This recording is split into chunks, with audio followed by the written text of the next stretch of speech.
ಸಚೇತನ ಚಟುವಟಿಕೆ ಅಶೋಕನ ಶಾಸನದ ಬಗ್ಗೆ ಕುರಿತು ವಿವರಣೆ ಅಶೋಕನ ಶಾಸನಗಳ ಭಾರತದ ಇತಿಹಾಸದಲ್ಲಿ ಅತ್ಯಂತ ಪ್ರಾಚೀನ ಮತ್ತು ಪ್ರಮುಖವಾದ ಅಖಿಲ ದಾಖಲೆ ನಿರ್ಮಿಸಲಾಗಿದೆ. ಮೌರ್ಯ ಸಾಮ್ರಾಜ್ಯದ ಚಕ್ರವರ್ತಿ ಅಶೋಕನು ಕ್ರಿಸ್ತಶಕ 273-232 ತನ್ನ ಆಡಳಿತ, ಧರ್ಮ ಪ್ರಸಾದ ಮತ್ತು ಜನ ಕಲ್ಯಾಣದ ತತ್ವಗಳನ್ನು ಬಂಡೆಗಳು, ಕಲ್ಲುಗಂಬಗಳು ಮತ್ತು ಗುಹೆಗಳು ಮೇಲೆ ಕೆತ್ತಿಸಿದನು.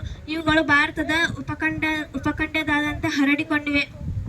ಭಾಷೆ ಮತ್ತು ಲಿಪಿ ಇವುಗಳನ್ನು ಹೆಚ್ಚಾಗಿ ಪ್ರಾಕೃತ ಭಾಷೆ ಮತ್ತು ಬ್ರಾಹ್ಮಿ ಲಿಪಿ ಬರೆಯಲಾಗಿದೆ. ವಾಯುವ್ಯದಲ್ಲಿ ದೊರೆತ ಶಾಸನಗಳು ಕರೋಷ್ಟಿ ಮತ್ತು ಅರಾಮಿಕ್ ಲಿಪಿಗಳಲ್ಲಿ ಗ್ರೀಕ್ ಭಾಷೆಯ ಶಾಸನಗಳು ಹಾಗೂ ಲಭ್ಯವಾಗಿವೆ. ಶಾಸನ 3 ವಿಧಗಳು: ಬಂಡೆಗಳ ಶಾಸನ, ಕಂಬಗಳ ಶಾಸನ, ಗುಹಾ ಶಾಸನ.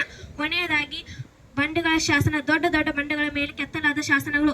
ಉದಾಹರಣೆ: ಪ್ರಮುಖ 14 ಶಾಸನಗಳು ದೊರೆತಿವೆ. ಕಂಬಗಳ ಶಾಸನ: ಏಕಶಿಲಾ ಕಂಬಗಳ ಮೇಲೆ ಶಾಸನಗಳು. ಗುಹಾ ಶಾಸನ: ಗುಹೆಗಳ ಒಳಗೋಡೆಗಳ ಮೇಲೆ ಬರೆಯಲಾಗಿದೆ. ಉದಾಹರಣೆ: ಬರಾಬರ್ ಗುಹೆಗಳು.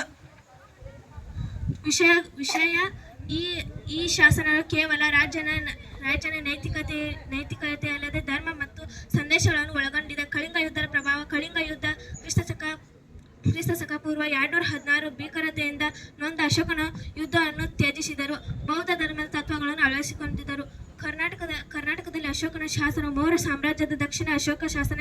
ಇವರು ಕಲ್ಲು ಹಾಸಿನ ಮೇಲೆ ಹಾಗೂ ಕಲ್ಲಿನ ಕಂಬಗಳ ಮೇಲೆ ಶಾಸನವನ್ನು ಕೆತ್ತಿಸಿದನು ಮತ್ತು ಅಶೋಕನ ಶಾಸನಗಳು ಕರ್ನಾಟಕದ ಮಸ್ಕಿ ಹಾಗೂ ಬ್ರಹ್ಮಗಿರಿಗಳಲ್ಲಿಯೂ ಲಭ್ಯವಾಗಿವೆ. ಸಮುದ್ರಗುಪ್ತ ಅಲಹಾಬಾದ್ ಸ್ತಂಭ ಶಾಸನ, ಇಮ್ಮಡಿ ಪುಲಿಕೇಶಿ, ಐಹೊಳೆ ಶಾಸನ, ಕಾರವೇಲನ ಹಾತಿಗುಂಪ ಶಾಸನ, ಚೋಳರ ಉತ್ತರ ಮೇರೂರು ಶಾಸನ ಮುಂತಾದವುಗಳ ಮಹತ್ವ ಇತಿಹಾಸ ರಚನೆಯಲ್ಲಿ ಹಿರಿದಾದುದು. ಮಸ್ಕಿ ಶಾಸನ ರಾಯಚೂರು ಜಿಲ್ಲೆಯಲ್ಲಿದೆ. ಅಶೋಕನ ಶಾಸನಗಳಲ್ಲಿ ನೇರವಾಗಿ ಅಶೋಕನ ಎಂಬ ಹೆಸರನ್ನು ಬಳಸಲಾಗಿದೆ. ಭಾರತದ ಬೆರಳೆಣಿಕೆಯ ಶಾಸನದಲ್ಲಿ ಇದು ಬಹು ಪ್ರಮುಖವಾದದ್ದು. ಕೊಪ್ಪಳ ಶಾಸನ. ಗವಿಮಠ ಮತ್ತು ಪಾಲ್ಕಿಗುಂಡು ಎಂಬ ಸ್ಥಳಗಳಲ್ಲಿ ದೊರೆತಿವೆ. ಬ್ರಹ್ಮಗಿರಿ ಮತ್ತು ಸಿದ್ದಾಪುರ ಶಾಸನಗಳು ಚಿತ್ರದುರ್ಗದಲ್ಲಿದೆ. ಇವುಗಳಲ್ಲಿ ಅಶೋಕನವನ್ನು ದೇವನಾಂಪ್ರಿಯ ಅಂದರೆ ದೇವರನ್ನು ಸಂಬೋಧಿಸಲಾಗುತ್ತದೆ. ಇತರ ಸ್ಥಳಗಳು ನಿಟ್ಟೂರು ಮತ್ತು ಉದಯಗೋಳು ಬಳ್ಳಾರಿ ಜಿಲ್ಲೆಯಲ್ಲಿದೆ.